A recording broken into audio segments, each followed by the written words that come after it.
Welcome to today's Ukraine war update for June 1, 2026. Russia marked International Children's Day with a barrage aimed at the places children are born.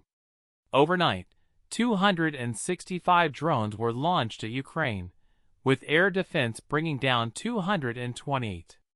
In the Odesa region, a Shahed drone struck a maternity ward. Inside were 6 new mothers, their newborns, and a woman in active labor. They had reached the shelter in time and survived. The drone tore off the building's facade and doors and blew out more than 30 windows. Elsewhere it was not so lucky. In Kherson, a man was killed at a bus stop and 7 more were wounded. In Chernihiv, 8 people were injured, 3 of them children. A police officer was killed in Dnipropetrovsk. The night was smaller than last week's record salvos, but the choice of targets on this particular day speaks for itself. 1,410 Russian troops killed in a day. The drone war shows in the numbers. 1,852 destroyed in 24 hours, and 50 artillery systems, the third straight day at 50 or above. Russian artillery losses have now passed 43,000 for the war.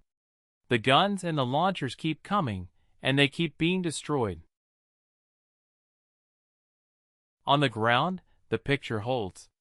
Pokrovsk remained the most active sector, with around 40 Russian assaults and no significant gains to show for them. To the north, Ukrainian forces cleared the village of Novoplatonivka in the barrage direction. Russia keeps attacking the same ground. It is not moving. Away from the front, the diplomatic track is quietly moving.